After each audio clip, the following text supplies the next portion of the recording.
As the person fell down a set of stairs and suffered multiple fractures, they entered a near-death experience that completely changed their perspective on life. During this experience, they felt an indescribable awareness and overwhelming love from their friends and family. But what truly caught their attention was the vivid realization they had about the meaning of life and the regret they felt about never having met their soulmate.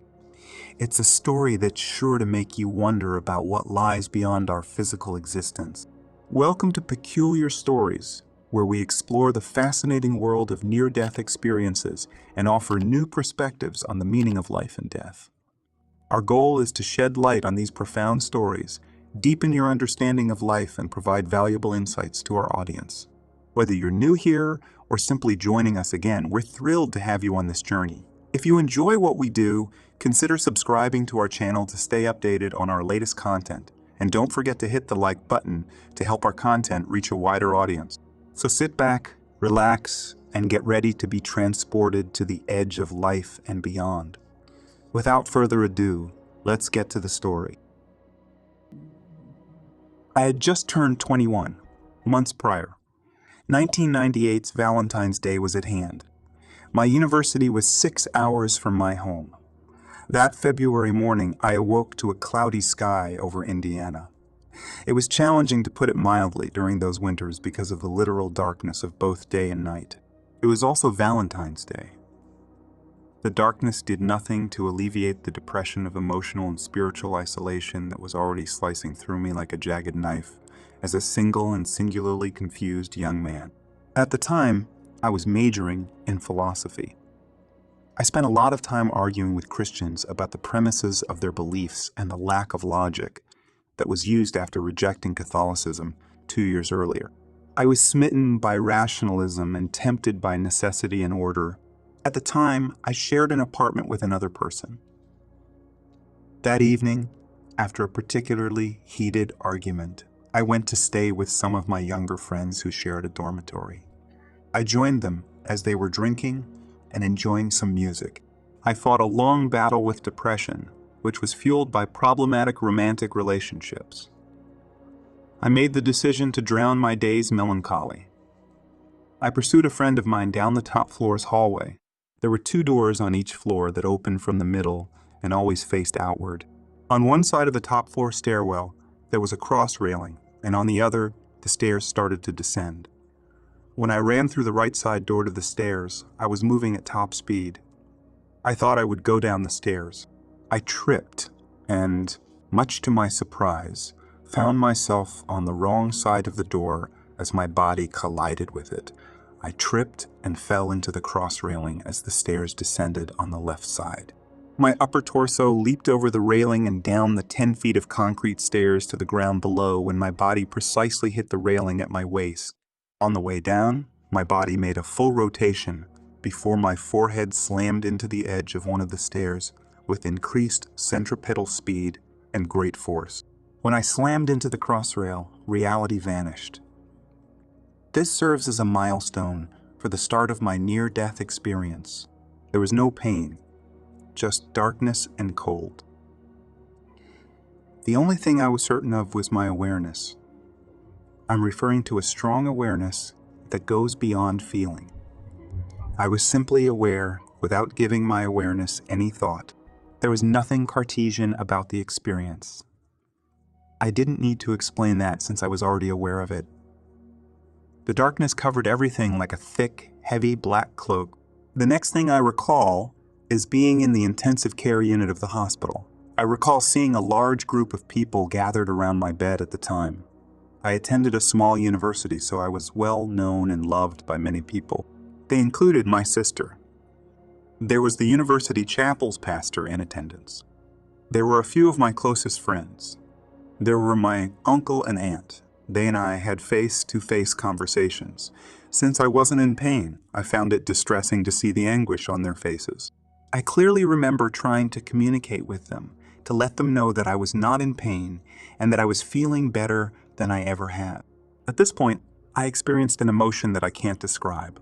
I was freed from all the anxiety and emotional burden I had accumulated throughout my life, as well as the suffering and annoyance caused by the physical and social worlds. I experienced total and limitless freedom. I thought I could move faster than light. This was not a three-dimensional or physical sense of movement. It appeared as though my mind was moving me rather than my body. All that was there was pure will. There were other, more significant differences in this new reality. I had the impression that my understanding of the meaning of life had changed. I realized that the small, irrational disagreements that people have with one another and the resentments that follow are the worst aspects of life. The soul suffers and is damaged when there is an excessive attachment to the material world. In actuality, human life is breathtakingly beautiful. Others wouldn't adopt a lifestyle that harms people, animals, and their local and global environments if they could become aware of this beauty. At that precise moment, I was enveloped in a profound love, a love that I could feel coming from my friends and family. I experienced the depth of human love that encircled and refreshed me. There was light present throughout, but it wasn't light that adhered to the conventional laws of physics. I refer to the light as coming from people with no obvious source.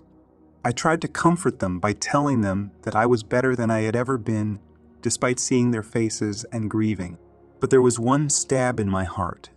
I thought that while in my physical form, I had never really met my soulmate. The one void in my persona was this. This part of me made my life as a human incomplete. I realized that for a very long time I had been lying to myself about what would actually make me happy in the sense of a deep romantic relationship. I regretted never having the courage to fully share my soul with someone else. The situation for waking humans was very bad. I suffered multiple facial fractures when my head slammed into the concrete step's edge, starting at my top jaw and moving upward. My sinuses and eye sockets were broken. My skull had suffered a forehead fracture. The dura layer, which shields my brain from bacteria, was torn between my skull and my brain. My father claimed that my eye sockets nearly reached baseball size. I had blood loss of 4 pints. My optic nerves were pinched and blocked by severe swelling. I couldn't see. However, that was by far the least of my concerns in my human reality. I have no explanation for why I can recall seeing everyone's face at my bedside. Neither did my desire to remove the suffering I witnessed and felt from each and every one of those people. To act as a sponge to swell under the pain. To ingest the suffering and swallow it for the bereaved. I found it challenging because I felt like I was finally truly free of the physical, which had been the most enjoyable experience of my life to date, and I had more understanding of it. The people around me, however, found it to be the most horrifying. One of the universe's most intense paradoxes is this one. I can still picture the Learjet that carried me from Valparaiso to Cleveland. I still recall being rushed to the Cleveland Clinic after being unloaded at Burke Lakefront Airport. Once I was there, I can still see the clinic's intensive care unit's bright lights. I can still picture my parents who, at this point, were looking a little disheveled and withered. I had the impression that I was in a sizable movie theater when I was in this location. The quality of the screen was superior to digital resolution. I started to perceive the world of people through this screen. In the theater, I was by myself. However cozy, it was cozy, fascinating, and secure. I can still picture my mother washing by hand the blood-stained jeans and t-shirt I was wearing when I fell.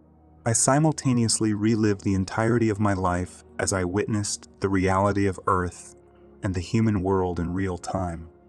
It appeared as though I was conscious of every event in my life at the same time. My life's linear progression intensified into a single, time-defying, brilliant shining point. My preconceived ideas about time had been challenged. That idea actually stopped making any sense at all, because I thought that everything happened at once and simultaneously. On the third day after I started my journey, I can still remember being taken to surgery. I departed from my parents with the firm conviction that I would never see them again. I first noticed light all around me as I was brought into the operating room and placed on the operating table. No numbers or forms were present, just a warm, intense white light. I finally accepted the idea that I would eventually leave my physical body behind. I had no reluctance about leaving my physical body. For instance, I was very interested in what was going to happen next. As soon as I let go of my body, I had the impression that I was surrounded by a limitless love that was unaffected by materialism or restrictions. I had the impression that I was in the palm of a huge, protective hand, elevated above the agonizing and crippling finitude of my earthly body. The next thing I knew, I was a guest at what I assumed to be an ancient Greek dinner party. I was the guest of an older man who was around 60 years old. I understood that the dinner was actually being held in my honor. We were in a sizable white stone building with lots of fruit-filled large bowls scattered about. There were other men present as well, the majority of whom were in their mid to late 30s. Each of the men additionally wore a sash that was either deep blue, gold, or purple, and we were all wearing white tunics. I specifically remember the hostess as being deep blue. We were all dipping our cups into the wine-filled urns and savoring the sweet, intoxicating nectar. On a dais close to a side entrance to the hall, the men were conversing and amusing themselves. There was definitely a friendly and welcoming atmosphere. The older gentleman would call his servants, who were teenage boys, to come and refill the fruit bowls or the wine when they became low. We all gobbled up the roasted lamb that the servants eventually brought out on trays. The celebration went on all night and into the morning, and when it was time to leave, I went out the side door. That was the end of my near-death experience. 2 days after undergoing frontal brain surgery and facial reconstruction, I woke up in my hospital room. I was only in the hospital for 2 weeks before I was discharged. After that, I never again used pain medication. My brain and plastic surgeons told me after our final consultations that my case had outperformed expectations. They both told me separately that the isolated injuries to my face and top of my head and the speed with which I recovered were miracles. Both of them claimed that they had never witnessed a fall like mine result in such confined wounds and a speedy recovery. They claimed that only 1 to 3% of patients recover completely like I did. If you're looking for more life-changing content that will leave you inspired and reflective, then you simply cannot miss the next video in our series. This video will take you even further down the rabbit hole of self-discovery and enlightenment. It is truly a must-watch.